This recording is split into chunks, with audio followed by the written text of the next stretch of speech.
ਸਰਦਾਰ ਹਰੀ ਸਿੰਘ ਨਲੂਆ ਜੀ ਦਾ ਸਿੱਖ ਇਤਿਹਾਸ ਵਿੱਚ ਬਹੁਤ ਹੀ ਵਿਸ਼ੇਸ਼ ਅਤੇ ਅਹਿਮ ਸਥਾਨ ਹੈ। ਆਪ ਜੀ ਸ਼ੇਰੇ ਪੰਜਾਬ ਮਹਾਰਾਜਾ ਰਣਜੀਤ ਸਿੰਘ ਜੀ ਦੇ ਸੁਨਹਿਰੀ ਕਾਲ ਵਿੱਚ ਖਾਲਸਾ ਫੌਜ ਦੇ ਸਿਰਮੌਰ ਜਰਨੈਲ ਰਹੇ ਸਨ। ਸਰਦਾਰ ਹਰੀ ਸਿੰਘ ਨਲੂਆ ਜੀ ਦਾ ਜਨਮ 1791 ਈਸਵੀ ਵਿੱਚ ਗੁਜਰਾਂਵਾਲਾ ਪਾਕਿਸਤਾਨ ਵਿਖੇ ਸਰਦਾਰ ਗੁਰਦਿਆਲ ਸਿੰਘ ਜੀ ਦੇ ਘਰ ਮਾਤਾ ਧਰਮ ਕੌਰ ਜੀ ਦੀ ਕੁੱਖੋਂ ਹੋਇਆ। ਆਪ ਜੀ ਦੇ ਪਿਤਾ ਸਰਦਾਰ ਗੁਰਦਿਆਲ ਸਿੰਘ ਜੀ ਦਾ ਸੰਬੰਧ ਸ਼ੁਕਰ ਚੱਕੀਆ ਮਿਸਲ ਨਾਲ ਸੀ। ਸਰਦਾਰ ਹਰੀ ਸਿੰਘ ਜੀ ਦੇ ਦਾਦਾ ਜੀ ਸਰਦਾਰ ਹਰਦਿਤ ਸਿੰਘ ਜੀ ਸ਼ੁਕਰ ਚੱਕੀਆ ਮਿਸਲ ਦੇ ਸਰਦਾਰ ਚੜ੍ਹਤ ਸਿੰਘ ਜੀ ਦੇ ਸਾਥੀ ਸਨ, ਜਿਨ੍ਹਾਂ ਨੇ ਸਰਦਾਰ ਚੜ੍ਹਤ ਸਿੰਘ ਜੀ ਦੇ ਨਾਲ ਰਲ ਕੇ ਕਈ ਜੰਗਾਂ ਵਿੱਚ ਹਿੱਸਾ ਲਿਆ। 1762 ਈਸਵੀ ਵਿੱਚ ਕੂਪ ਰਹੀੜੇ ਵਿਖੇ ਵਾਪਰੇ ਵੱਡੇ ਘੱਲੂਘਾਰੇ ਦੌਰਾਨ ਵੀ ਸਰਦਾਰ ਚੜ੍ਹਤ ਸਿੰਘ ਜੀ ਤੇ ਸਰਦਾਰ ਹਰਦਿਤ ਸਿੰਘ ਜੀ ਮੁਗਲਾਂ ਖਿਲਾਫ ਬਹੁਤ ਹੀ ਦਲੇਰੀ ਨਾਲ ਲੜੇ ਸਨ। ਇਸੇ ਜੰਗ ਦੌਰਾਨ ਸਰਦਾਰ ਹਰਦਿਤ ਸਿੰਘ ਜੀ ਵੈਰੀਆਂ ਦੀ ਗੋਲੀ ਲੱਗਣ ਕਰਕੇ ਸ਼ਹੀਦ ਹੋ ਗਏ ਸਨ, ਜਿਸ ਤੋਂ ਬਾਅਦ ਸਰਦਾਰ ਚੜ੍ਹਤ ਸਿੰਘ ਜੀ ਨੇ ਉਹਨਾਂ ਦੇ ਪੁੱਤਰ ਸਰਦਾਰ ਗੁਰਦਿਆਲ ਸਿੰਘ ਜੀ ਨੂੰ ਆਪਣੀ ਫੌਜ ਵਿੱਚ ਉਸੇ ਹੀ ਰੁਤਬੇ ਤੇ ਸ਼ਾਮਲ ਕਰ ਲਿਆ ਸੀ। ਸਰਦਾਰ ਗੁਰਦਿਆਲ ਸਿੰਘ ਜੀ ਨੇ ਵੀ ਸਰਦਾਰ ਚੜ੍ਹਤ ਸਿੰਘ ਜੀ ਦੀ ਫੌਜ ਵਿੱਚ ਆਪਣੀ ਬਹਾਦਰੀ ਦਾ ਬਖੂਬੀ ਸਬੂਤ ਦਿੱਤਾ। ਸਰਦਾਰ ਚੜ੍ਹਤ ਸਿੰਘ ਜੀ ਦੀ ਮੌਤ ਤੋਂ ਬਾਅਦ ਜਦੋਂ ਉਹਨਾਂ ਦੇ ਪੁੱਤਰ ਸਰਦਾਰ ਮਹਾਂ ਸਿੰਘ ਜੀ ਨੇ ਸ਼ੁਕਰ ਚੱਕੀਆ ਮਿਸਲ ਦੀ ਕਮਾਨ ਸੰਭਾਲੀ ਤਾਂ ਸਰਦਾਰ ਗੁਰਦਿਆਲ ਸਿੰਘ ਜੀ ਉਹਨਾਂ ਨਾਲ ਵੀ ਹਰੇਕ ਜੰਗੀ ਮੁਹਿੰਮ ਵਿੱਚ ਪੂਰੀ ਦਲੇਰੀ ਨਾਲ ਲੜਦੇ ਰਹੇ। ਅਜੇ ਸਰਦਾਰ ਹਰੀ ਸਿੰਘ ਜੀ ਕੇਵਲ 7 ਸਾਲਾਂ ਦੇ ਹੀ ਸਨ ਕਿ 1798 ਈਸਵੀ ਵਿੱਚ ਆਪ ਜੀ ਦੇ ਪਿਤਾ ਜੀ ਸਰਦਾਰ ਗੁਰਦਿਆਲ ਸਿੰਘ ਜੀ ਅਕਾਲ ਚਲਾਣਾ ਕਰ ਗਏ, ਜਿਸ ਤੋਂ ਬਾਅਦ ਆਪ ਜੀ ਆਪਣੀ ਮਾਤਾ ਜੀ ਦੇ ਨਾਲ ਆਪਣੇ ਮਾਮਾ ਜੀ ਪਾਸ ਆ ਗਏ ਤੇ ਆਪ ਜੀ ਦੇ ਪਾਲਣ ਪੋਸ਼ਣ ਤੇ ਦੇਖ ਰੇਖ ਦਾ ਪ੍ਰਬੰਧ ਮਾਮਾ ਜੀ ਦੀ ਸਰਪ੍ਰਸਤੀ ਹੇਠ ਹੀ ਹੋਇਆ। ਆਪਣੇ ਨਾਨਕੇ ਪਰਿਵਾਰ ਵਿੱਚ ਰਹਿੰਦਿਆਂ ਸਰਦਾਰ ਹਰੀ ਸਿੰਘ ਜੀ ਨੇ ਗੁਰਬਾਣੀ ਅਭਿਆਸ ਦੇ ਨਾਲ-ਨਾਲ ਜੰਗੀ ਹੁਨਰ ਵੀ ਸਿੱਖੇ। ਸਰਦਾਰ ਹਰੀ ਸਿੰਘ ਜੀ ਪੰਜਾਬੀ, ਫਾਰਸੀ, ਅਰਬੀ ਤੇ ਪੁਸ਼ਤੋ ਦੇ ਮਾਹਿਰ ਵਿਦਵਾਨ ਸਨ। ਆਪ ਜੀ ਬਚਪਨ ਵਿੱਚ ਹੀ ਘੋੜਸਵਾਰੀ, ਕੁਸ਼ਤੀ, ਤੀਰ ਅੰਦਾਜ਼ੀ, ਤਲਵਾਰਬਾਜ਼ੀ ਆਦਿ ਵਿੱਚ ਨਿਪੁੰਨ ਹੋ ਚੁੱਕੇ ਸਨ। ਦੂਜੇ ਪਾਸੇ ਸਰਦਾਰ ਮਹਾਂ ਸਿੰਘ ਜੀ ਦੇ ਘਰ 1780 ਈਸਵੀ ਵਿੱਚ ਸ਼ੇਰੇ ਪੰਜਾਬ ਮਹਾਰਾਜਾ ਰਣਜੀਤ ਸਿੰਘ ਜੀ ਦਾ ਜਨਮ ਵੀ ਹੋ ਚੁੱਕਾ ਸੀ, ਜੋ ਕਿ ਸਰਦਾਰ ਹਰੀ ਸਿੰਘ ਜੀ ਤੋਂ ਲਗਭਗ 11 ਸਾਲ ਵੱਡੇ ਸਨ। ਤੇ ਆਪ ਜੀ ਨੇ 1792 ਈਸਵੀ ਵਿੱਚ ਆਪਣੇ ਪਿਤਾ ਸਰਦਾਰ ਮਹਾਂ ਸਿੰਘ ਜੀ ਦੇ ਅਕਾਲ ਚਲਾਣੇ ਤੋਂ ਬਾਅਦ ਬਹੁਤ ਛੋਟੀ ਉਮਰ ਵਿੱਚ ਹੀ ਸ਼ੁਕਰ ਚੱਕੀਆ ਮਿਸਲ ਦੀ ਕਮਾਨ ਸੰਭਾਲ ਲਈ ਸੀ। ਇਸ ਦੌਰਾਨ ਕੁਝ ਸਮੇਂ ਬਾਅਦ ਹੀ ਮਹਾਰਾਜਾ ਰਣਜੀਤ ਸਿੰਘ ਜੀ ਦਾ ਮੇਲ ਸਰਦਾਰ ਹਰੀ ਸਿੰਘ ਜੀ ਨਾਲ ਹੋਇਆ। ਮਹਾਰਾਜਾ ਨੇ ਆਪਣੀ ਫੌਜ ਵਾਸਤੇ ਕਈ ਤਰ੍ਹਾਂ ਦੇ ਇੰਤਜ਼ਾਮ ਕੀਤੇ ਹੋਏ ਸਨ। ਇਹਨਾਂ ਇੰਤਜ਼ਾਮਾਂ ਵਿੱਚ ਜਿੱਥੇ ਸੈਨਿਕਾਂ ਦੀ ਭਰਤੀ ਕੀਤੀ ਜਾਂਦੀ ਸੀ, ਉੱਥੇ ਸੈਨਿਕ ਪ੍ਰਬੰਧਾਂ ਨੂੰ ਮੁੱਖ ਰੱਖਦੇ ਹੋਏ ਚੰਗੇ ਹਥਿਆਰ ਵੀ ਬਣਾਏ ਜਾਂਦੇ ਸਨ। ਮਹਾਰਾਜਾ ਨੇ ਅਗਾਊਂ ਤਿਆਰੀ ਵਾਸਤੇ ਆਪਣੇ ਫੌਜੀ ਸਰਦਾਰਾਂ ਦੇ ਬੱਚਿਆਂ ਦੀ ਸਿੱਖਿਆ, ਘੋੜਸਵਾਰੀ ਤੇ ਸ਼ਸਤਰ ਵਿੱਦਿਆ ਦੀ ਸਿਖਲਾਈ ਦਾ ਕਾਰਜ ਵੀ ਆਪਣੀ ਦੇਖ ਰੇਖ ਹੇਠ ਆਰੰਭਿਆ, ਜਿਸ ਨੂੰ ਮਹਾਰਾਜੇ ਦੀ ਬੱਚਾ ਪਲਟਨ ਕਰਕੇ ਵੀ ਜਾਣਿਆ ਜਾਂਦਾ ਸੀ। ਸਰਦਾਰ ਹਰੀ ਸਿੰਘ ਜੀ ਕੁਝ ਸਮੇਂ ਬਾਅਦ ਜਦੋਂ ਗੁਜਰਾਂਵਾਲਾ ਤੋਂ ਲਾਹੌਰ ਆਏ ਤਾਂ ਸ਼ੇਰੇ ਪੰਜਾਬ ਦੇ ਦਰਬਾਰ ਵਿੱਚ ਪੇਸ਼ ਹੋਏ। ਜਦੋਂ ਮਹਾਰਾਜਾ ਰਣਜੀਤ ਸਿੰਘ ਜੀ ਨੂੰ ਸਰਦਾਰ ਹਰੀ ਸਿੰਘ ਜੀ ਦੇ ਪਿਛੋਕੜ ਬਾਰੇ ਪਤਾ ਲੱਗਾ ਤਾਂ ਆਪ ਜੀ ਨੇ ਸਰਦਾਰ ਹਰੀ ਸਿੰਘ ਜੀ ਨੂੰ ਆਪਣੀ ਬੱਚਾ ਪਲਟਨ ਵਿੱਚ ਭਰਤੀ ਕਰ ਲਿਆ। ਇਤਿਹਾਸ ਵਿੱਚ ਇਹ ਦਰਜ ਮਿਲਦਾ ਹੈ ਕਿ ਮਹਾਰਾਜਾ ਰਣਜੀਤ ਸਿੰਘ ਜੀ ਹਰ ਸਾਲ ਬਸੰਤ ਪੰਚਮੀ ਵਾਲੇ ਦਿਨ ਇੱਕ ਬਹੁਤ ਵੱਡਾ ਦਰਬਾਰ ਲਗਵਾ ਕੇ ਸੂਰਬੀਰ ਯੋਧਿਆਂ ਦੇ ਸ਼ਸਤਰਾਂ ਦੇ ਜੌਹਰ ਵੇਖਿਆ ਕਰਦੇ ਸਨ ਤੇ ਜਿੱਤਣ ਵਾਲੇ ਨੂੰ ਭਰਪੂਰ ਇਨਾਮ ਵੀ ਦਿੰਦੇ ਸਨ। 1805 ਈਸਵੀ ਵਿੱਚ ਹੋਏ ਇਸੇ ਬਸੰਤੀ ਮੇਲੇ ਵਿੱਚ ਸਰਦਾਰ ਹਰੀ ਸਿੰਘ ਜੀ ਨੇ ਆਪਣੀ ਸ਼ਸਤਰ ਵਿੱਦਿਆ ਦੇ ਐਸੇ ਜੌਹਰ ਵਿਖਾਏ ਕਿ ਮਹਾਰਾਜਾ ਰਣਜੀਤ ਸਿੰਘ ਜੀ ਬਹੁਤ ਪ੍ਰਸੰਨ ਹੋਏ ਤੇ ਮਹਾਰਾਜਾ ਨੇ ਸਰਦਾਰ ਹਰੀ ਸਿੰਘ ਜੀ ਨੂੰ ਫੌਜੇ ਖਾਸ ਵਿੱਚ ਆਪਣੇ ਨਿੱਜੀ ਅੰਗ ਰੱਖਿਅਕ ਵਜੋਂ ਰੱਖ ਲਿਆ। ਇੱਕ ਦਿਨ ਜਦੋਂ ਸਰਦਾਰ ਹਰੀ ਸਿੰਘ ਜੀ ਮਹਾਰਾਜਾ ਰਣਜੀਤ ਸਿੰਘ ਜੀ ਦੇ ਨਾਲ ਸ਼ਿਕਾਰ ਤੇ ਗਏ ਤਾਂ ਇੱਕ ਸ਼ੇਰ ਨਾਲ ਹੱਥੋਂ ਹੱਥੀ ਹੋਈ ਲੜਾਈ ਵਿੱਚ ਸਰਦਾਰ ਹਰੀ ਸਿੰਘ ਜੀ ਨੇ ਬੜੀ ਹੀ ਬਹਾਦਰੀ ਤੇ ਸਮਝਦਾਰੀ ਨਾਲ 17 ਸਾਲ ਦੀ ਉਮਰ ਵਿੱਚ ਆਪਣੇ ਗਾਤਰੇ ਵਾਲੀ ਕਿਰਪਾਨ ਨਾਲ ਸ਼ੇਰ ਦਾ ਸ਼ਿਕਾਰ ਕਰ ਦਿੱਤਾ, ਜਿਸ ਤੋਂ ਬਾਅਦ ਸ਼ੇਰੇ ਪੰਜਾਬ ਨੇ ਆਪ ਜੀ ਨੂੰ ਆਪਣੇ ਗਲ ਨਾਲ ਲਾ ਕੇ ਕਿਹਾ ਸੀ ਕਿ ਤੂੰ ਤਾਂ ਮੇਰਾ ਰਾਜਾ ਨਲ ਹੈ। ਰਾਜਾ ਨਲ ਦੇ ਨਾਂ ਤੋਂ ਪ੍ਰਭਾਵਿਤ ਹੋ ਕੇ ਹੀ ਮਹਾਰਾਜੇ ਨੇ ਸਰਦਾਰ ਹਰੀ ਸਿੰਘ ਜੀ ਨੂੰ ਨਲੂਆ ਦੇ ਖਿਤਾਬ ਨਾਲ ਨਿਵਾਜਿਆ, ਕਿਉਂਕਿ ਰਾਜਾ ਨਲ ਵੀ ਸ਼ੇਰ ਦਾ ਸ਼ਿਕਾਰ ਕਰਿਆ ਕਰਦੇ ਸਨ। ਸ਼ੇਰ ਦਾ ਸ਼ਿਕਾਰ ਅਕਸਰ ਨੇਜੇ ਜਾਂ ਬੰਦੂਕ ਨਾਲ ਕੀਤਾ ਜਾਂਦਾ ਹੈ, ਪਰ ਰਾਜੇ ਨਲ ਨੇ ਬਿਨਾਂ ਨੇਜੇ ਤੋਂ ਸ਼ੇਰ ਦਾ ਸ਼ਿਕਾਰ ਕੀਤਾ ਸੀ। ਰਾਜਾ ਨਲ ਤੋਂ ਬਾਅਦ ਕੇਵਲ ਸਰਦਾਰ ਹਰੀ ਸਿੰਘ ਜੀ ਹੀ ਐਸੇ ਬਹਾਦਰ ਯੋਧਾ ਹੋਏ ਹਨ ਜਿਨ੍ਹਾਂ ਨੇ ਬਿਨਾਂ ਨੇਜੇ ਜਾਂ ਬੰਦੂਕ ਤੋਂ ਸ਼ੇਰ ਨੂੰ ਮੌਤ ਦੇ ਘਾਟ ਉਤਾਰਿਆ ਸੀ। ਨਲੂਏ ਸ਼ਬਦ ਦਾ ਭਾਵ ਹੈ ਸ਼ੇਰ ਨੂੰ ਮਾਰ ਸੁੱਟਣ ਵਾਲਾ ਜਾਂ ਸ਼ੇਰ ਉੱਤੇ ਫਤਿਹ ਪਾਉਣ ਵਾਲਾ। ਇਸ ਤੋਂ ਇਲਾਵਾ ਮਹਾਰਾਜਾ ਵੱਲੋਂ ਆਪ ਜੀ ਨੂੰ ਸਰਦਾਰੀ ਦਾ ਰੁਤਬਾ ਤੇ ਜਗੀਰ ਆਦਿ ਵੀ ਦਿੱਤੀ ਗਈ ਅਤੇ ਮਹਾਰਾਜਾ ਰਣਜੀਤ ਸਿੰਘ ਜੀ ਨੇ ਆਪ ਜੀ ਨੂੰ ਆਪਣੀ ਸ਼ੇਰਦਿਲ ਰੈਜੀਮੈਂਟ ਦਾ ਸਰਦਾਰੇ ਆਲਾ ਮੁਕਰਰ ਕਰਕੇ 800 ਸਵਾਰ ਤੇ ਪੈਦਲ ਸੈਨਾ ਦਾ ਜਰਨੈਲ ਵੀ ਨਿਯੁਕਤ ਕੀਤਾ। ਮਹਾਰਾਜਾ ਰਣਜੀਤ ਸਿੰਘ ਜੀ ਨੇ 1806, 1807 ਅਤੇ 1808 ਈਸਵੀ ਵਿੱਚ ਇਲਾਕਾ ਹਿਠਾੜ ਸਤਲੁਜ ਉੱਤੇ ਲਗਾਤਾਰ 3 ਧਾਵੇ ਕੀਤੇ ਅਤੇ ਇਹਨਾਂ ਤਿੰਨਾਂ ਹੀ ਧਾਵਿਆਂ ਵਿੱਚ ਸਰਦਾਰ ਹਰੀ ਸਿੰਘ ਨਲੂਆ ਜੀ, ਦੀਵਾਨ ਮੋਹਕਮ ਚੰਦ ਜੀ ਤੇ ਸਰਦਾਰ ਫਤਿਹ ਸਿੰਘ ਆਹਲੂਵਾਲੀਆ ਜੀ ਵਰਗੇ ਪ੍ਰਮੁੱਖ ਸਰਦਾਰ ਆਪਣੀ ਆਪਣੀ ਫੌਜ ਸਮੇਤ ਮਹਾਰਾਜੇ ਦੇ ਨਾਲ ਸਨ। 1806 ਈਸਵੀ ਵਿੱਚ ਸ਼ੇਰੇ ਪੰਜਾਬ ਦੇ ਹੁਕਮ ਨਾਲ ਜਦੋਂ ਦੀਵਾਨ ਮੋਹਕਮ ਚੰਦ ਜੀ ਨੇ ਹਰੀਕਾ ਪਤਨ ਲੰਘ ਕੇ ਫਿਰੋਜ਼ਪੁਰ ਤੋਂ ਲੈ ਕੇ ਲੱਖੀ ਜੰਗਲ ਤੱਕ ਦਾ ਇਲਾਕਾ ਫਤਿਹ ਕਰਨ ਦਾ ਨਿਸ਼ਚਾ ਕੀਤਾ ਤਾਂ ਇਸ ਮੁਹਿੰਮ ਵਿੱਚ ਵੀ ਸਰਦਾਰ ਹਰੀ ਸਿੰਘ ਨਲੂਆ ਜੀ ਮਹਾਰਾਜਾ ਰਣਜੀਤ ਸਿੰਘ ਜੀ ਦੇ ਨਾਲ ਹੀ ਸਨ।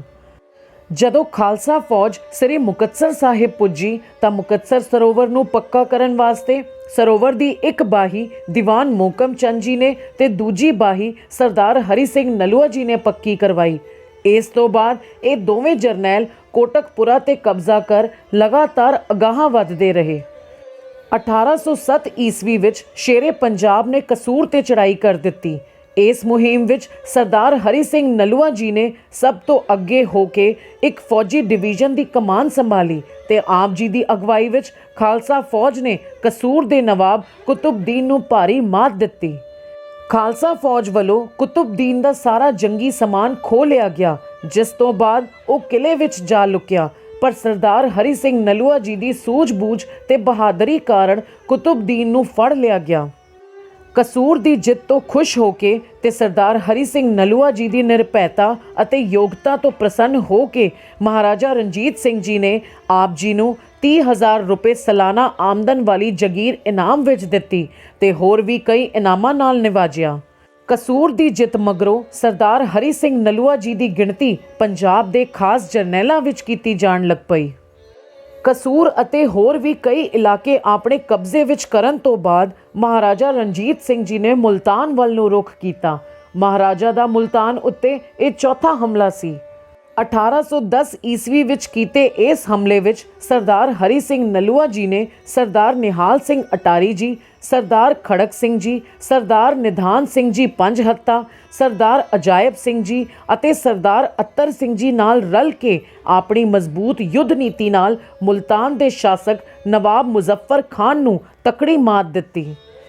ਇਸ ਜੰਗ ਵਿੱਚ ਸਰਦਾਰ ਹਰੀ ਸਿੰਘ ਨਲੂਆ ਜੀ ਇੰਨੀ ਬੁਰੀ ਤਰ੍ਹਾਂ ਜ਼ਖਮੀ ਹੋਏ ਕਿ ਉਹਨਾਂ ਨੂੰ ਮੁੜ ਤੰਦਰੁਸਤ ਹੋਣ ਵਿੱਚ ਲਗਭਗ 6 ਮਹੀਨੇ ਦਾ ਸਮਾਂ ਲੱਗਾ ਅਤੇ ਇਸ ਜਿੱਤ ਤੋਂ ਖੁਸ਼ ਹੋ ਕੇ ਸ਼ੇਰੇ ਪੰਜਾਬ ਨੇ ਸਰਦਾਰ ਹਰੀ ਸਿੰਘ ਨਲੂਆ ਜੀ ਦੇ ਸਤਿਕਾਰ ਵਜੋਂ ਉਹਨਾਂ ਨੂੰ 20,000 ਰੁਪਏ ਦੀ ਸਾਲਾਨਾ ਜਗੀਰ ਦੀ ਹੋਰ ਬਖਸ਼ਿਸ਼ ਕੀਤੀ। ਮਹਾਰਾਜਾ ਰਣਜੀਤ ਸਿੰਘ ਜੀ ਦੂਰ ਅੰਦੇਸ਼ੀ ਸੋਚ ਦੇ ਮਾਲਕ ਹੋਣ ਕਰਕੇ ਇਹ ਜਾਣਦੇ ਸਨ ਕਿ ਅਟਕ ਨੂੰ ਜਿੱਤੇ ਬਿਨਾਂ ਪੰਜਾਬ ਅੰਦਰ ਤੇ ਸਮੁੱਚੇ ਭਾਰਤ ਅੰਦਰ ਸ਼ਾਂਤਮਈ ਮਾਹੌਲ ਸਥਾਪਿਤ ਕਰਨਾ ਬਹੁਤ ਔਖਾ ਹੈ, ਕਿਉਂਕਿ ਸਦੀਆਂ ਤੋਂ ਅਫਗਾਨਿਸਤਾਨ ਵੱਲੋਂ ਆਉਣ ਵਾਲੇ ਧਾੜਵੀ ਅਟਕ ਦਰਿਆ ਪਾਰ ਕਰਕੇ ਹੀ ਪੰਜਾਬ ਆਉਂਦੇ ਰਹੇ ਹਨ ਤੇ ਹਿੰਦੁਸਤਾਨ ਵਿੱਚ ਲੁੱਟਮਾਰ ਕਰਦੇ ਰਹੇ ਹਨ। ਅਟਕ ਨੂੰ ਹਮੇਸ਼ਾ ਤੋਂ ਹੀ ਭਾਰਤ ਦਾ ਪ੍ਰਵੇਸ਼ ਦੁਆਰ ਸਮਝਿਆ ਜਾਂਦਾ ਰਿਹਾ ਹੈ। ਮਹਾਰਾਜਾ ਵੱਲੋਂ ਸਰਦਾਰ ਹਰੀ ਸਿੰਘ ਨਲੂਆ ਜੀ ਦੇ ਨਾਲ ਦੀਵਾਨ ਮੋਹਕਮ ਚੰਦ ਜੀ ਤੇ ਸਰਦਾਰ ਜੋਤ ਸਿੰਘ ਰਾਮਗੜੀਆ ਜੀ ਵਰਗੇ ਬਹਾਦਰ ਜਰਨੈਲ ਅਟਕ ਤੇ ਫਤਿਹ ਪਾਉਣ ਲਈ ਭੇਜੇ ਗਏ, ਜਿਸ ਦਾ ਸਿੱਟਾ ਇਹ ਨਿਕਲਿਆ ਕਿ ਸਰਦਾਰ ਹਰੀ ਸਿੰਘ ਨਲੂਆ ਜੀ ਨੇ ਖਾਲਸਾ ਫੌਜ ਨੂੰ 4 ਭਾਗਾਂ ਵਿੱਚ ਵੰਡ ਕੇ ਅਟਕ ਤੇ ਹਮਲਾ ਕੀਤਾ, ਜਿਸ ਤੋਂ ਬਾਅਦ ਦੋਸਤ ਮੁਹੰਮਦ ਖਾਨ ਨੂੰ ਬੁਰੀ ਤਰ੍ਹਾਂ ਹਾਰ ਦਾ ਮੂੰਹ ਵੇਖਣਾ ਪਿਆ ਤੇ 1813 ਈਸਵੀ ਵਿੱਚ ਇਹਨਾਂ ਦਲੇਰ ਸਿੰਘਾਂ ਨੇ ਅਟਕ ਤੇ ਵੀ ਜਿੱਤ ਪ੍ਰਾਪਤ ਕਰ ਖਾਲਸਾਈ ਨਿਸ਼ਾਨ ਸਾਹਿਬ ਚੁਲਾ ਦਿੱਤਾ। ਅਟਕ ਦੀ ਜਿੱਤ ਤੋਂ ਬਾਅਦ ਸਰਦਾਰ ਹਰੀ ਸਿੰਘ ਨਲੂਆ ਜੀ ਦੀ ਬਹਾਦਰੀ ਤੇ ਦਲੇਰੀ ਦੀ ਧਾਕ ਦੂਰ ਦੂਰ ਤੱਕ ਫੈਲ ਗਈ 1814 ਈਸਵੀ ਵਿੱਚ ਜਦੋਂ ਖਾਲਸਾ ਦਰਬਾਰ ਦੇ ਵੱਡੇ ਜਰਨੈਲ ਦੀਵਾਨ ਮੋਹਕਮ ਚੰਦ ਜੀ ਦੀ ਮੌਤ ਹੋਈ ਤਾਂ ਸਰਦਾਰ ਹਰੀ ਸਿੰਘ ਨਲੂਆ ਜੀ ਨੂੰ ਖਾਲਸਾ ਫੌਜ ਦਾ ਕਮਾਂਡਰ ਇਨ ਚੀਫ ਬਣਾ ਦਿੱਤਾ ਗਿਆ।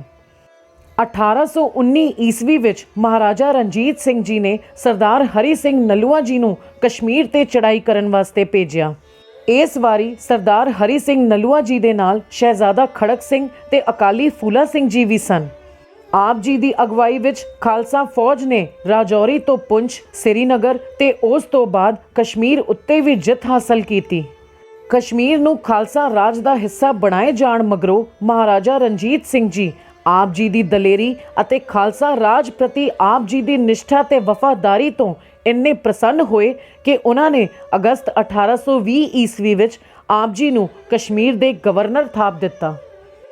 ਕਸ਼ਮੀਰ ਦੇ ਵਿਗੜੇ ਹੋਏ ਰਾਜ ਪ੍ਰਬੰਧ ਨੂੰ ਸਰਦਾਰ ਹਰੀ ਸਿੰਘ ਨਲੂਆ ਜੀ ਨੇ ਪੁਨਰ ਸਥਾਪਿਤ ਕਰਕੇ ਉੱਥੇ ਦੇ ਲੋਕਾਂ ਨੂੰ ਖੁਸ਼ਹਾਲ ਬਣਾਉਣ ਵਾਸਤੇ ਕਈ ਅਹਿਮ ਕਾਰਜ ਕੀਤੇ, ਜਿਨ੍ਹਾਂ ਵਿੱਚ ਦਸਤਕਾਰੀ ਦੇ ਕੰਮ, ਸ਼ਾਲਾਂ ਦੁਸ਼ਾਲੇ, ਪਸ਼ਮੀਨੇ ਤੇ ਰੇਸ਼ਮ ਆਦਿ ਦੇ ਵਪਾਰ ਨੂੰ ਪੁਨਰ ਸੁਰਜਿਤ ਕੀਤਾ ਤੇ ਹਰ ਇੱਕ ਨੂੰ ਆਪਣੇ ਧਰਮ ਮੁਤਾਬਕ ਵਿਚਰਨ ਦੀ ਪੂਰਨ ਤੌਰ ਤੇ ਖੁੱਲ੍ਹ ਦਿੱਤੀ।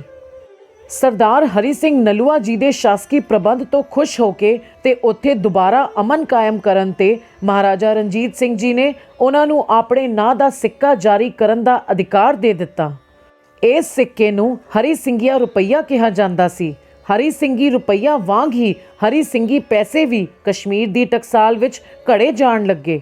ਸਰਦਾਰ ਹਰੀ ਸਿੰਘ ਨਲੂਆ ਜੀ ਦੇ ਨਾਂ ਦੇ ਸਿੱਕੇ 1890 ਈਸਵੀ ਤੱਕ ਕਸ਼ਮੀਰ ਵਿੱਚ ਚੱਲਦੇ ਰਹੇ। 1821 ਈਸਵੀ ਨੂੰ ਸਰਦਾਰ ਹਰੀ ਸਿੰਘ ਨਲੂਆ ਜੀ ਨੇ ਮਾਂਗਲੀ ਦਾ ਇਲਾਕਾ ਫਤਿਹ ਕੀਤਾ। ਇਸ ਜੰਗ ਵਿੱਚ ਆਪ ਜੀ ਨੇ ਲਗਭਗ 30,000 ਲਸ਼ਕਰ ਉੱਤੇ ਕੇਵਲ 7,000 ਖਾਲਸੇ ਨਾਲ ਪੂਰਨ ਫਤਿਹ ਪਾਈ। ਮਾਂਗਲੀ ਤੋਂ ਬਾਅਦ ਮੁੰਗੇਰ ਅਤੇ ਡੇਰਾ ਗਾਜ਼ੀ ਖਾਨ ਆਦਿ ਸਰਹੱਦੀ ਇਲਾਕਿਆਂ ਨੂੰ ਫਤਿਹ ਕਰਨ ਤੋਂ ਬਾਅਦ ਸਰਦਾਰ ਹਰੀ ਸਿੰਘ ਨਲੂਆ ਜੀ ਨੂੰ ਹਜ਼ਾਰੇ ਦਾ ਗਵਰਨਰ ਨਿਯੁਕਤ ਕੀਤਾ ਗਿਆ। ਇਸ ਤੋਂ ਬਾਅਦ ਆਪ ਜੀ ਦੀ ਅਗਵਾਈ ਵਿੱਚ ਖਾਲਸੇ ਨੇ ਨੌਸ਼ਹਿਰਾ ਅਤੇ ਜਹਾਂਗੀਰੇ ਦੇ ਯੁੱਧ ਵਿੱਚ ਆਪਣੇ ਨਾਲੋਂ 20 ਗੁਣਾ ਵੱਧ ਤਾਕਤਵਰ ਪਠਾਣੀ ਫੌਜਾਂ ਉੱਤੇ ਜਿੱਤ ਹਾਸਲ ਕੀਤੀ। ਇਹ ਦੋਵੇਂ ਰਣਭੂਮੀਆਂ ਅਟਕ ਦਰਿਆ ਦੇ ਪਾਰ ਪਿਸ਼ਾਵਰ ਵਿੱਚ ਹਨ। 1834 ਈਸਵੀ ਵਿੱਚ ਸ਼ੇਰੇ ਪੰਜਾਬ ਅਤੇ ਸਰਦਾਰ ਹਰੀ ਸਿੰਘ ਨਲੂਆ ਜੀ ਨੇ ਇਹ ਫੈਸਲਾ ਕੀਤਾ ਕਿ ਪਿਸ਼ਾਵਰ ਤੇ ਹੋਰ ਸਰਹੱਦੀ ਸੂਬੇ ਜਿੰਨੀ ਦੇਰ ਤੱਕ ਖਾਲਸਾ ਰਾਜ ਵਿੱਚ ਨਹੀਂ ਮਿਲ ਜਾਂਦੇ, ਉਨੀ ਦੇਰ ਤੱਕ ਪੰਜਾਬ ਅਤੇ ਹਿੰਦੁਸਤਾਨ ਨੂੰ ਵਿਦੇਸ਼ੀਆਂ ਦੇ ਧਾਵਿਆਂ ਤੋਂ ਛੁਟਕਾਰਾ ਨਹੀਂ ਦਿਵਾਇਆ ਜਾ ਸਕਦਾ। ਭਾਵ ਪਿਸ਼ੌਰ ਸੂਬੇ ਨੂੰ ਅਫਗਾਨਿਸਤਾਨ ਨਾਲੋਂ ਕੱਟ ਕੇ ਪੰਜਾਬ ਨਾਲ ਮਿਲਾ ਲਿਆ ਜਾਵੇ।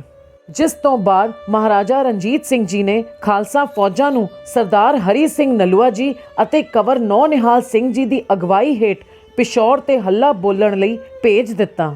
ਨਤੀਜੇ ਵਜੋਂ ਅਪ੍ਰੈਲ 1834 ਈਸਵੀ ਵਿੱਚ ਸਿੱਖਾਂ ਨੇ ਪਿਸ਼ਾਵਰ ਤੇ ਆਪਣਾ ਖਾਲਸਾਈ ਨਿਸ਼ਾਨ ਸਾਹਿਬ ਚਲਾ ਦਿੱਤਾ। ਲਗਭਗ 8 ਸਦੀਆਂ ਤੋਂ ਪੰਜਾਬ ਦਾ ਕੱਟ ਚੁੱਕਾ ਅੰਗ ਮੁੜ ਪੰਜਾਬ ਨਾਲ ਜੁੜ ਗਿਆ। ਖਾਲਸੇ ਦੇ ਇਸ ਮਹਾਨ ਕਰਤੱਵ ਨੂੰ ਕਈ ਇਤਿਹਾਸਕਾਰਾਂ ਨੇ ਕਰਾਮਾਤ ਦਾ ਨਾਂ ਵੀ ਦਿੱਤਾ ਹੈ।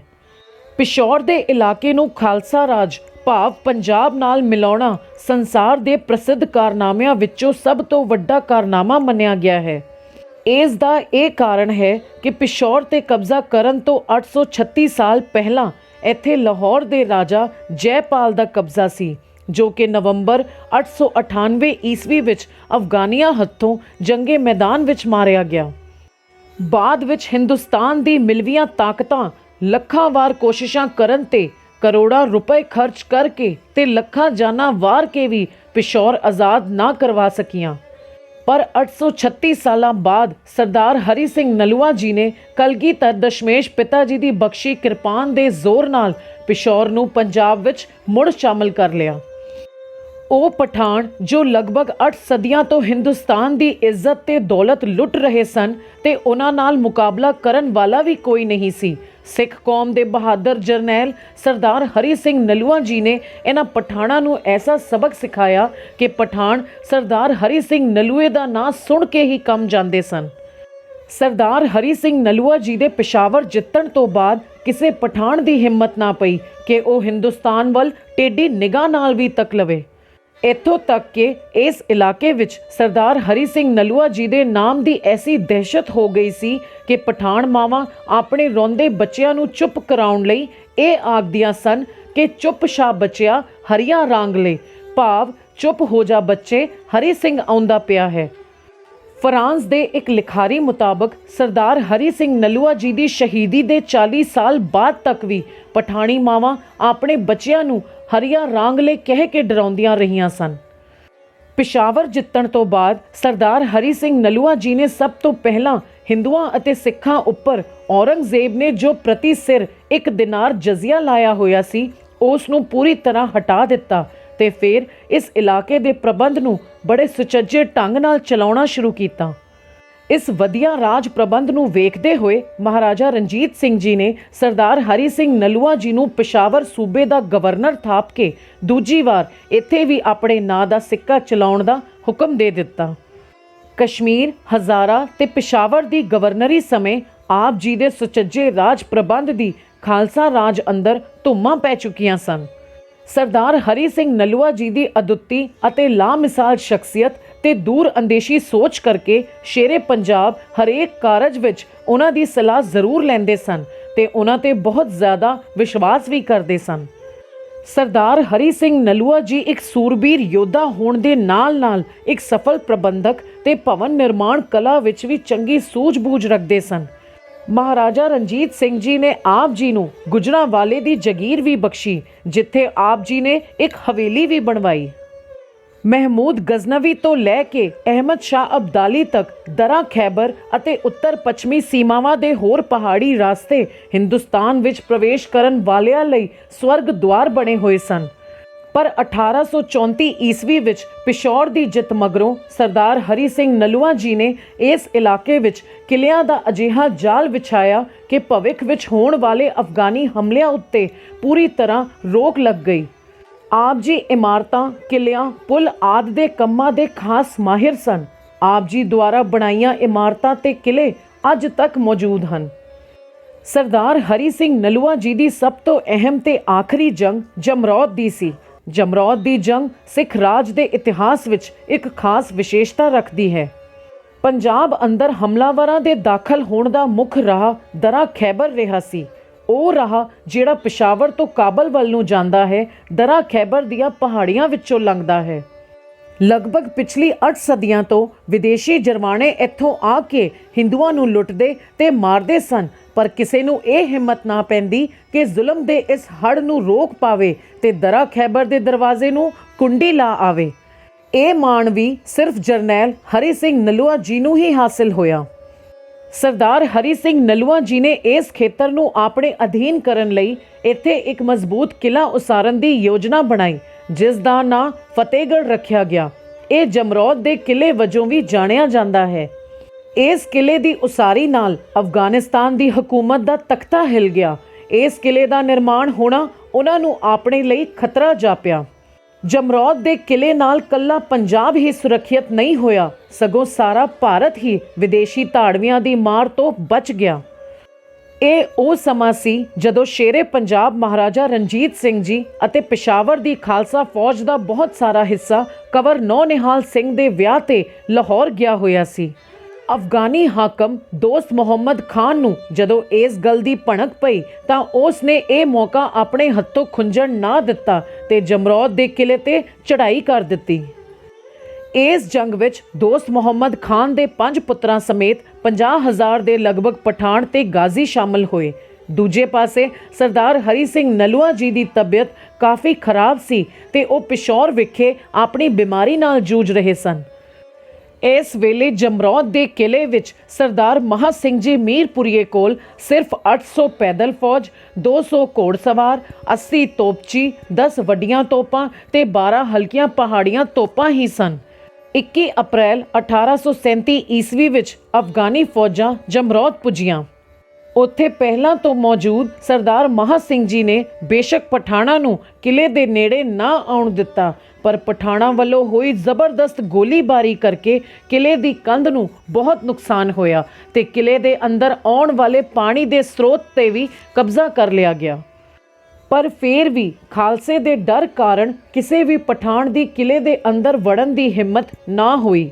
ਦੂਜੇ ਬੰਨੇ ਸਰਦਾਰ ਮਹਾ ਸਿੰਘ ਜੀ ਦੀ ਸੂਝ-ਬੂਝ ਸਦਕਾ ਰਾਤੋਂ ਰਾਤ ਕਿਲੇ ਦੀ ਕੰਧ ਵਿੱਚ ਪਈ ਤਰੇੜ ਨੂੰ ਲਗਭਗ 100 ਨੌਜਵਾਨ ਸਿੰਘਾਂ ਨੇ ਰੇਤ ਨਾਲ ਭਰ ਦਿੱਤਾ ਤੇ ਕੰਧ ਨੂੰ ਮੁੜ ਪੱਕਿਆਂ ਕਰ ਦਿੱਤਾ।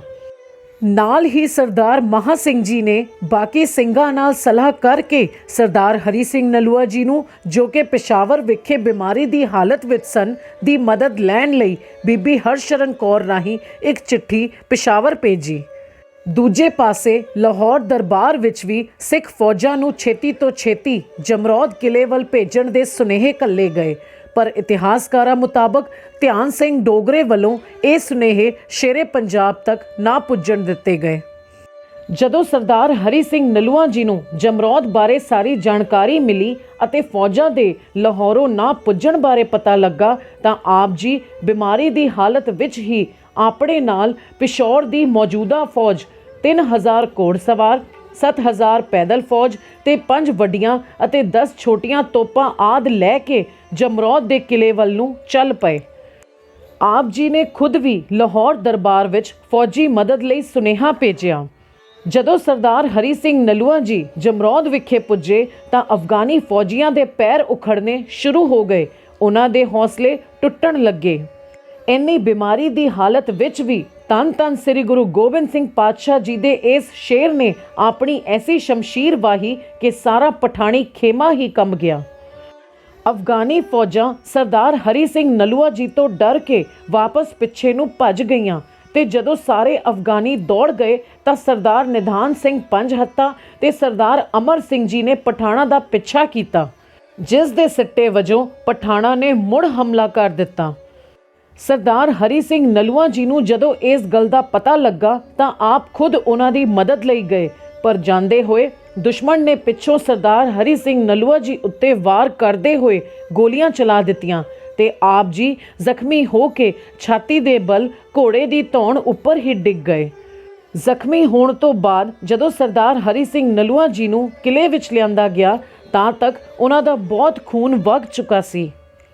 ਆਪਣੀ ਨਾਜ਼ੁਕ ਹਾਲਤ ਨੂੰ ਵੇਖਦੇ ਹੋਏ ਸਰਦਾਰ ਹਰੀ ਸਿੰਘ ਨਲੂਆ ਜੀ ਨੇ ਸਾਰੇ ਜਰਨੈਲਾਂ ਨੂੰ ਆਪਣੇ ਪਾਸ ਬੁਲਾਇਆ ਤੇ ਖਾਲਸਾਈ ਨਿਸ਼ਾਨ ਸਾਹਿਬ ਦੀ ਰੱਖਿਆ ਲਈ ਆਪਣੇ ਅਖੀਰਲੇ ਸਵਾਸਾਂ ਤੱਕ ਡਟੇ ਰਹਿਣ ਦੀ ਸਿੱਖਿਆ ਦਿੱਤੀ। ਆਪ ਜੀ ਨੇ ਖਾਲਸਾ ਫੌਜ ਨੂੰ ਇਹ ਵੀ ਆਖਿਆ ਕਿ ਬੇਸ਼ੱਕ ਅਸੀਂ ਇਹ ਜੰਗ ਜਿੱਤ ਗਏ ਹਾਂ, ਪਰ ਅਜੇ ਵੀ ਪਠਾਣਾ ਦੀ ਗਿਣਤੀ 40,000 ਤੋਂ ਉੱਤੇ ਹੈ ਤੇ ਅਸੀਂ ਸਿਰਫ 6,000 ਰਹਿ ਗਏ ਹਾਂ। ਜੇਕਰ ਪਠਾਣਾ ਨੂੰ ਇਹ ਪਤਾ ਲੱਗ ਗਿਆ ਕਿ ਹਰੀ ਸਿੰਘ ਨਲੂਆ ਸ਼ਹੀਦ ਹੋ ਗਿਆ ਹੈ ਤੇ ਉਹ ਵਾਪਸ ਹਮਲਾ ਕਰ ਦੇਣਗੇ। ਇਸ ਲਈ ਜਿੰਨਾ ਚਿਰ ਤੱਕ ਲਾਹੌਰ ਤੋਂ ਫੌਜ ਨਹੀਂ ਆਉਂਦੀ ਤੁਸੀਂ ਮੇਰੀ ਮੌਤ ਦੀ ਖਬਰ ਨੂੰ ਛੁਪਾਉਣਾ ਹੈ।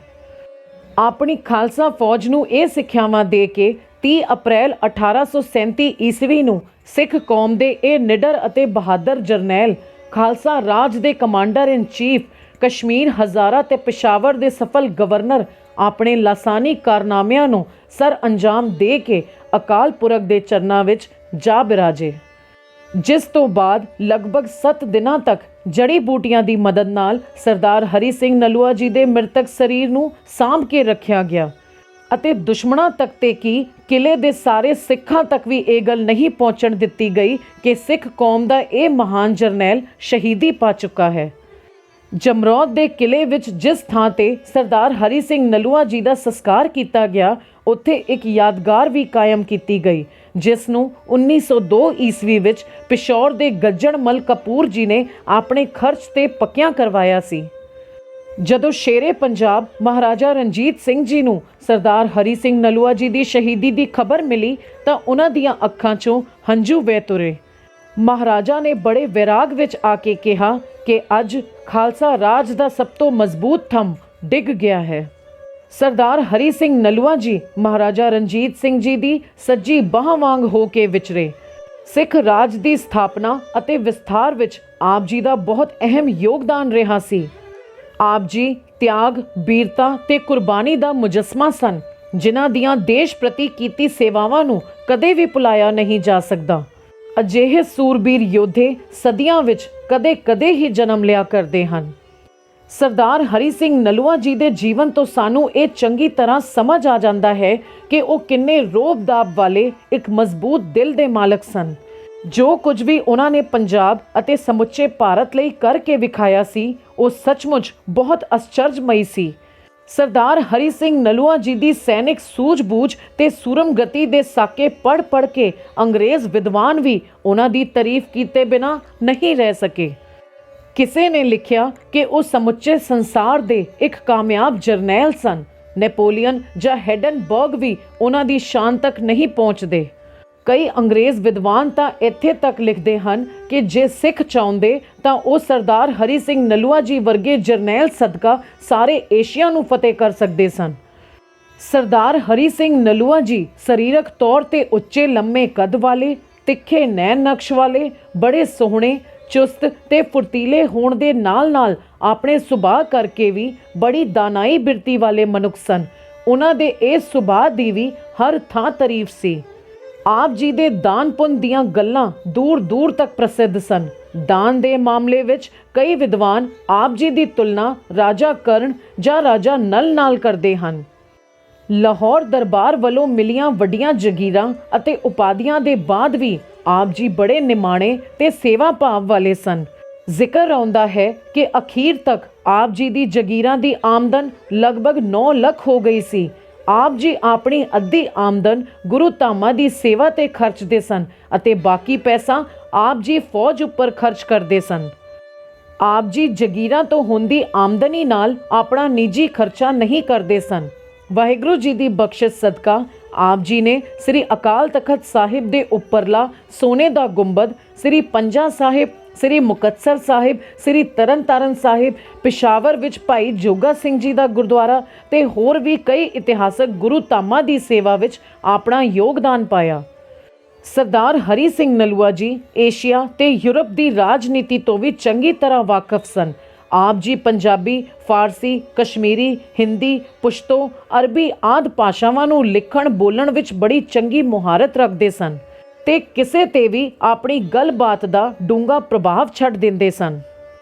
ਆਪ ਜੀ ਦੀ ਨਿੱਜੀ ਲਾਇਬ੍ਰੇਰੀ ਵਿੱਚ ਅਨੇਕਾਂ ਦੁਰਲਭ ਪੁਸਤਕਾਂ ਅਤੇ ਹਸਤ ਲਿਖਤ ਪਾਂਡੂ ਲਿਪੀਆਂ ਉਪਲਬਧ ਸਨ ਜੋ ਆਪ ਜੀ ਦੀ ਵਿੱਦਿਆ ਅਤੇ ਕਲਾ ਪ੍ਰਤੀ ਸ਼ੌਕ ਨੂੰ ਉਜਾਗਰ ਕਰਦੀਆਂ ਸਨ। ਸਰਦਾਰ ਹਰੀ ਸਿੰਘ ਨਲੂਆ ਜੀ ਆਪ ਇੱਕ ਬਹੁਤ ਵੱਡੇ ਵਿਦਵਾਨ ਹੋਣ ਦੇ ਨਾਲ-ਨਾਲ ਵਿਦਵਾਨਾਂ ਦੇ ਕਦਰਦਾਨ ਵੀ ਸਨ। ਆਪਣੇ ਧਰਮ ਅਤੇ ਨਿਤਨੇਮ ਵਿੱਚ ਪਰਪੱਕ ਹੋਣ ਦੇ ਨਾਲ-ਨਾਲ ਆਪ ਜੀ ਦੂਜੇ ਧਰਮਾਂ ਪ੍ਰਤੀ ਬੜੀ ਉਦਾਰਤਾ ਅਤੇ ਸਹਿਣਸ਼ੀਲਤਾ ਰੱਖਦੇ ਸਨ। ਸਰਦਾਰ ਹਰੀ ਸਿੰਘ ਨਲੂਆ ਜੀ ਕੇਵਲ ਮੈਦਾਨੇ ਜੰਗ ਦੇ ਹੀ ਸੂਰਮੇ ਨਹੀਂ ਸਨ, ਸਗੋਂ ਆਪ ਰਾਜ ਪ੍ਰਬੰਧ ਚਲਾਉਣ ਵਿੱਚ ਵੀ ਬੜੇ ਕਾਮਯਾਬ ਸਾਬਿਤ ਹੋਏ ਹਨ। ਆਪ ਇੱਕ ਨਿਡਰ ਯੋਧਾ ਤੇ ਸਫਲ ਗਵਰਨਰ ਹੋਏ ਹਨ। ਇਹਨਾਂ ਸਭ ਗੁਣਾਂ ਦੇ ਨਾਲ-ਨਾਲ ਸਰਦਾਰ ਹਰੀ ਸਿੰਘ ਨਲੂਆ ਜੀ ਸੱਚੇ ਤੇ ਸੁੱਚੇ ਕਿਰਦਾਰ ਦੇ ਵੀ ਮਾਲਕ ਸਨ। ਇਸਤਰੀ ਦੇ ਸਨਮਾਨ ਨੂੰ ਆਪ ਜੀ ਨੇ ਆਪਣੇ ਜੀਵਨ ਵਿੱਚ ਬਹੁਤ ਅਹਿਮ ਥਾਂ ਦਿੱਤੀ ਹੈ।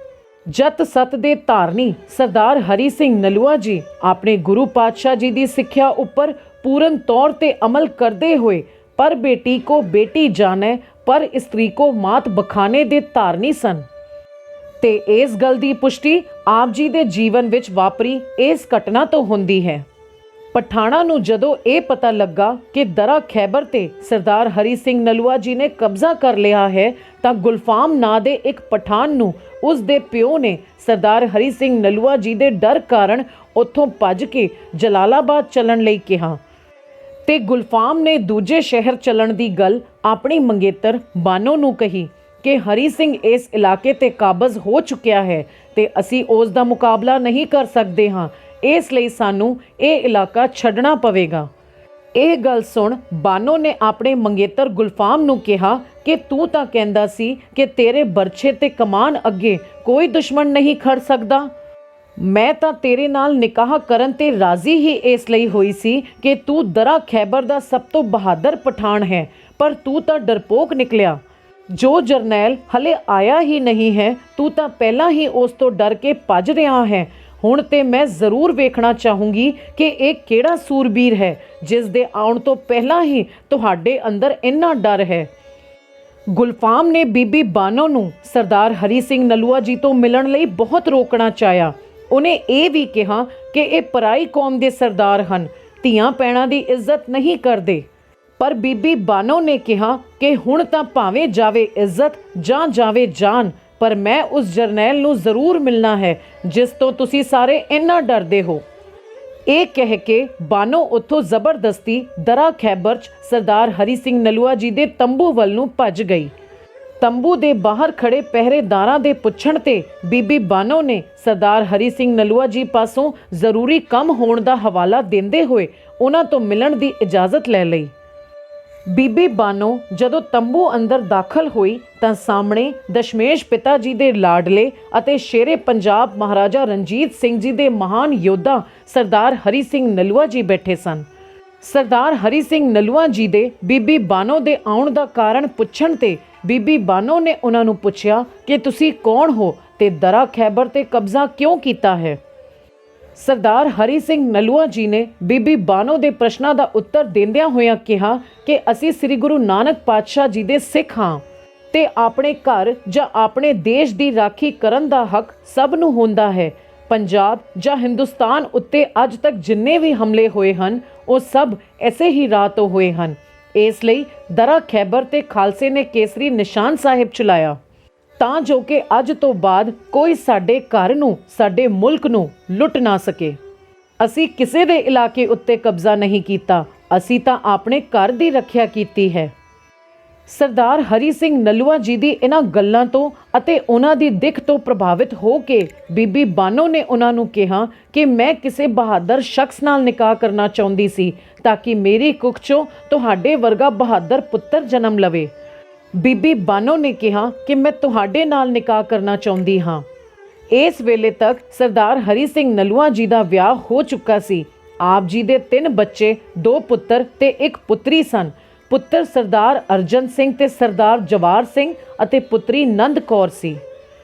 ਬੀਬੀ ਬਾਨੋ ਦੇ ਮੂੰਹੋਂ ਇਹ ਗੱਲ ਸੁਣ ਕੇ ਸਰਦਾਰ ਹਰੀ ਸਿੰਘ ਨਲੂਆ ਜੀ ਨੇ ਜਵਾਬ ਦਿੰਦਿਆਂ ਕਿਹਾ ਕਿ ਮੇਰਾ ਵਿਆਹ ਹੋ ਚੁੱਕਿਆ ਹੈ ਤੇ ਮੇਰੇ ਗੁਰੂ ਪਾਤਸ਼ਾਹ ਜੀ ਦਾ ਇਹ ਹੁਕਮ ਹੈ ਕਿ ਪਰਤ੍ਰਿਆ ਰੂਪ ਨਾ ਪੇਖੈ ਨੇਤਰ। ਮੈਂ ਤਾਂ ਇਹ ਸੋਚ ਵੀ ਨਹੀਂ ਸਕਦਾ।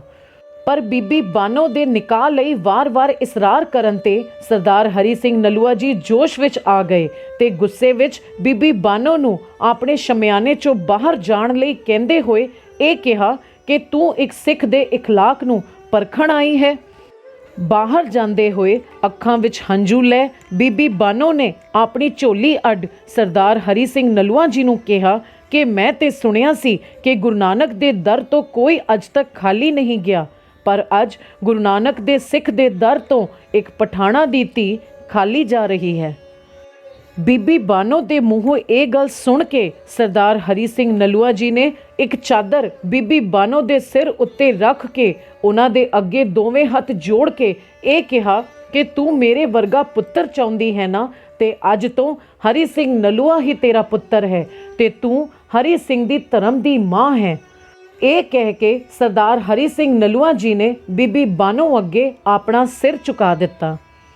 ਜਿਸ ਜਰਨੈਲ ਦਾ ਨਾਂ ਸੁਣ ਕੇ ਹੀ ਵੱਡੇ ਵੱਡੇ ਸੂਰਮੇ ਕੰਬ ਉੱਠਦੇ ਸਨ, ਮੈਦਾਨੇ ਜੰਗ ਵਿੱਚੋਂ ਭੱਜ ਜਾਂਦੇ ਸਨ, ਅੱਜ ਉਹ ਬਹਾਦਰ ਸੂਰਮਾ ਬੀਬੀ ਬਾਨੋ ਅੱਗੇ ਸਿਰ ਝੁਕਾਈ ਖੜਾ ਸੀ।